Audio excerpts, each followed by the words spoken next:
안녕하세요. 미래연구소입니다. 이번 영상에서는 지난 시간에 이어서 딥러닝 튜토리얼 버전 2를 진행해 보도록 하겠습니다. 이제 이전 버전 1과 달라진 점은 오렌지색으로 표시가 되어 있는데요. 이제 크게 달라진 점이 세 가지인데, 첫 번째로 우리가 데이터 전 처리를 할 때 원하드 인코딩이라는 과정을 넣었습니다. 두 번째로 우리가 함수 안에 그 모델 만드는 과정을 넣어서 간편하게 그 함수를 재활용할 수 있도록 만들었습니다. 세 번째로 우리가 이제 인풋을 플래튼하는 과정을 numpy의 reshape 함수로 진행하는 것이 아니라 이미 만들어져 있는 flatten이라는 함수를 통해서 진행을 했습니다. 이제 주로 데이터 전처리와 관련되어서 이제 차이점이 있습니다. 그러면 우선 차이점을 볼 텐데요. 버전 1과 동일한 부분은 빠르게 넘어가도록 하겠습니다. 이렇게 우리가 엠리스트 데이터를 불러오고 또 이제 데이터를 확인하는 부분은 버전 1과 동일한데요. 여기서 이제 데이터 프리프로세싱 전 처리를 하는 부분은 이제 여기서 원하드 인코딩이 들어갑니다. 원하드 인코딩을 할 때 as type 함수를 사용해서 형변환하는 부분은 똑같고 이제 normalize 하는 부분은 또 똑같은데요. 이제 우리가 flatten을 할 때 버전 1에서는 reshape 함수를 사용했지만 여기서는 이제 그렇게 하지 않고 우리가 별도로 이제 그 모델 만드는 과정 안에서 그 플래튼을 해주도록 하겠습니다. 그리고 이제 우리가 원하드 인코딩을 할 텐데요. 이 원하드 인코딩은 Y 레이블에 대해서 해주게 됩니다.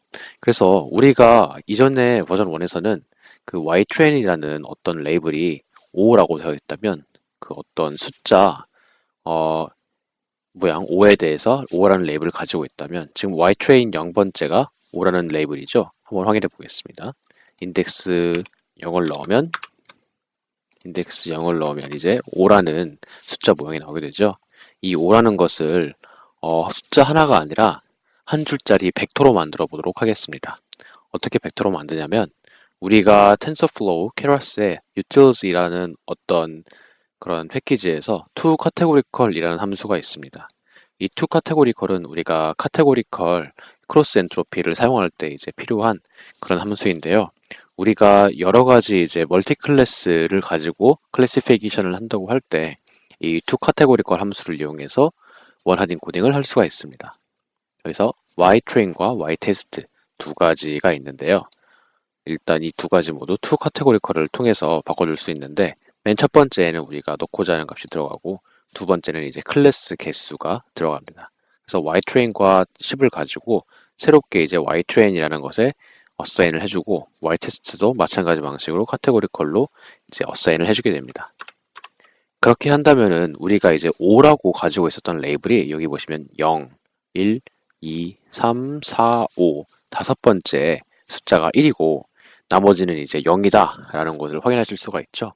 그러면 이게 총 10개의 원소를 가진 한 줄짜리 벡터인데 이 각각의 벡터는 그 특정 이제 0부터 9까지 숫자 중에 어떤 레이블이냐를 나타냅니다. 그래서 만약에 여기 첫 번째가 1이고 나머지가 0이다 라고 하면은 그 숫자는 이제 숫자 사진 0에 대응하는 레이블이 되겠고요. 이제 마지막에 1이 있고 나머지가 다 0이라면은 그것은 숫자 사진 9에 대응하는 레이블이 되겠죠. 그래서 우리가 숫자 하나짜리 레이블을 이렇게 한 줄짜리 벡터로 바꾸는 것을 원하드 인코딩이라고 부릅니다. 우리가 이제 이걸 가지고 모델을 만들 텐데요. 모델을 만들 때 우리가 이제 그 모델을 만드는 그런 함수를 이렇게 정의를 해줌으로써 지금 이 안에 있는 과정 있죠?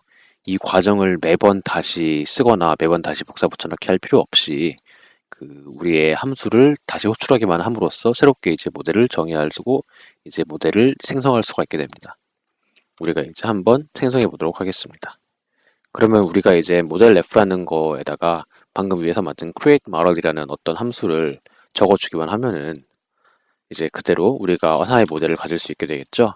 그래서 그런 모델의 서머리를 찍어보니 이렇게 잘 우리가 원하는 모양대로 생성된 것을 볼 수가 있습니다. 이제 우리가 모델 학습 과정에서 컴파일 함수를 했는데 여기에서 버전 1과 달라진 부분은 로스 펑션입니다. 우리가 원하드 인코딩을 하지 않았을 때에는 sparse categorical cross entropy 함수를 사용했는데 이제 우리가 원하드 인코딩을 했기 때문에 categorical cross entropy 함수를 사용해서 로스 펑션을 정의해 주게 됩니다. 이걸 이제 컴파일 해보겠습니다. 컴파일을 한 다음에 우리가 fit을 할 수 있는데 이제 이 fit을 할 때 우리가 어떤 방금 버전 1에는 validation split이라는 그런 항목을 사용해서 이 validation split이라는 항목을 사용해서 우리가 이제 비율을 통해 기존에 있는 트레인 셋과 밸리데이션 셋의 비율을 맞출 수가 있었는데요. 이제 그렇지 않고 우리가 별도의 밸리데이션 데이터 셋을 가지고 있을 때에는 이렇게 트레인 셋에서 나누는 것 대신에 그것을 밸리데이션 데이터 셋으로 쓸 수 있게 됩니다. 그래서 우리가 미리 scikit-learn에 있는 train test split 함수를 가지고 나눠보도록 하겠습니다. 이제 만약에 scikit-learn 라이브러리가 다운되지 않았다 라는 메시지가 뜨면 이런 식으로 앞에 느낌표를 붙여주시고 pip install scikit-learn 이라는 것으로 scikit-learn 라이브러리를 다운로드 받아주시고요. 그 다음에 이제 이것을 임포트 한 다음에 train에 그 6분의 5를 할당하고 트레인 셋이 지금 6만 개니까 6만 개 중에 5만 개를 넣는 셈이 되겠죠. 5만 개를 넣어주고 그 다음에 이제 fit이라는 그런 훈련시키는 함수의 아규먼트인 validation 데이터를 사용해 줍니다. 그래서 validation 데이터에 이렇게 한 쌍 x와 y 쌍을 이렇게 넣어준다면 방금 이제 위에서 만든 이제 x var과 이제 y var이 되겠죠. 이것을 이제 넣어준다면 우리가 마찬가지로 fit 함수를 사용해서 훈련을 시킬 수가 있게 됩니다. 이런 식으로 우리가 이제 훈련을 시킬 수가 있게 되죠. 이제 우리가 아까 이제 위에서 만들었을 때 그 input shape이 28 by 28이라고 적어줬었죠. 이게 이렇게 적어주면 이게 자동으로 플래튼을 해줘서 이 댄스 레이어가 받을 수 있는 그 한 줄짜리 벡터로 만들어주게 되는 것입니다. 여기에 보시면 이 플래튼이라는 레이어 이름이 있습니다. 이 레이어는 이제 어떤 특정한 파라미터를 가지고 있는 그런 레이어는 아니지만 우리가 이제 댄스 레이어가 받을 수 있는 형태로 입력값을 받을 수 있게 하는 중요한 역할을 하고요. 그래서 이제 플래튼이라는 이름 때문에 여기 레이어 타입도 플래튼이고 레이어 이름도 지금 자동으로 플래튼이라고 설정이 되었죠. 이게 아까 그 레이어를 플래튼하는 작업을 이 함수 정의 우리가 모델을 만드는 함수 정의 안에서 하는 방법이었습니다. 네, 이제 말하는 사이에 그 훈련이 다 되었을 것 같은데요. 네, 이제 에폭이 5번 돌아가면서 훈련이 끝났습니다. 이제 그 accuracy 값이랑 그 validation accuracy 값 등은 이제 방금의 버전 1과 동일한 거의 비슷한 것을 볼 수 있고요. 여기에서 또 이제 하나 말씀드리고 싶은 게 여기에 지금 accuracy는 89% 정도이고 여기에 validation accuracy는 94% 정도이죠. 이렇게 아니 연습 문제보다 그 실전 문제가 점수가 높은 게 말이 되느냐라고 이제 생각하실 수가 있는데 이렇게 나오는 데에는 크게 3가지 정도의 원인이 있는데 이제 우리의 그 밸리데이션 데이터셋이 실제로 더 풀기 쉬운 경우일 수도 있겠지만 이 MNIST 데이터로 고르게 나눈 경우에는 그렇지 않고요. 이 경우는 어떤 것에서 그런 원인이 긴 하냐면 우리가 이제 validation accuracy라는 것을 측정할 때는 우리가 일단 한 번에 에폭을 다 끝내서 학습을 완료한 상태에서 측정을 하는 것입니다. 그러니까 이 accuracy 89, 0.89라는 값은 우리가 이 훈련을 하면서 계속 이제 그 평균값을 낸 그런 값이고요. 연습지 이제 시점을 계속한 그 평균값이고, 우리가 연습지 한 권을 한번 다 풀어본 다음에 모의고사를 풀어본 게 이제 이 validation accuracy입니다. 그러니까 이제 이 accuracy보다 이 accuracy가 높아질 수밖에 없게 되겠죠. 어떻게 보면. 물론 이제 사실 문제가 되는 경우는 많은 경우 이 accuracy보다 validation accuracy가 더 낮은 오버피팅 현상이 발생해서 이걸 처리하기 위해 우리가 애를 쓰게 되는 것인데 지금 이것 같은 경우에는 이제 훈련이 다 끝난 다음에 validation accuracy를 측정해서 이게 높게 나오는 것이고요. 또 이제 마지막 이론은 우리가 드롭아웃 과정을 사용했을 때 훈련 중에는 드롭아웃이 된 걸로 이제 계속 측정을 하지만 이제 우리가 테스트를 할 때는 혹은 밸리데이션 셋에 대해 평가를 할 때는 그런 드롭아웃이 적용되지 않은 완벽한 모델을 가지고 하기 때문에 밸리데이션 액큐러시가 더 높을 수가 있는데 여기에는 지금 드롭아웃 같은 게 들어가지 않았으므로 여기에 해당되는 내용은 아닙니다. 아무튼 이제 히스토리까지 우리가 찍어봤고요. 그 다음에 이것을 이제 보는 방법 같은 것은 동일합니다. 그런데 이제 우리가 아까 그 함수를 통해서 모델을 만드는 방법을 정의했잖아요. 그러면 우리가 이제 그 새로운 모델을 하나 만들어서 처음부터 훈련시키고 싶다고 할 때 아까 말씀드린 대로 아까 그 긴 코드 sequential add 하는 그 코드를 다시 쓰는 것보다는 간단하게 이렇게 create model이라는 하나의 함수를 다시 재활용함으로써 또 좀 더 쉽게 처음부터 모델을 만들어서 훈련을 시킬 수가 있게 됩니다. 그래서 이렇게 훈련이 쭉 진행되게 되죠. 예, 여기까지가 이제 차이점이었고요. 나머지 부분들은 버전 1이랑 거의 유사한데 이제 다만 프레딕트라는 부분이 약간 달라집니다. 이 프레딕트라는 부분은 이제 우리가 그 카테고리컬 크로스 엔트로피를 로스 펑션으로 사용하는 그런 소프트맹스 함수를 사용해서 그 멀티클래스 클래시피케이션을 진행했는데요.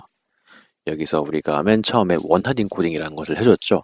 그러니까 우리가 어떤 예측 값을 어떤 특정한 숫자로 하는 것이 아니라 어떤 이제 벡터 형태로 나오게 됩니다. 그래서 이제 원소가 10개짜리인 벡터가 나오게 되겠는데요. 이제 우리가 그 X 테스트 데이터셋의 0번째를 한번 보겠습니다. 이건 이제 7이라는 숫자가 되겠죠. 7인 것을 우리가 알 수 있습니다. 우리가 이것을 한번 프레딕트 해본다고 할 때 predict라는 함수는 이미 만들어져 있습니다. 이 함수는 어떤 특정한 y-값이랑 비교하는 그런 함수가 아니라 그냥 우리가 어떤 건지 모르는 데이터를 한번 인풋으로 집어넣어보는, 그래서 실제로 예측을 해보는 그런 과정입니다.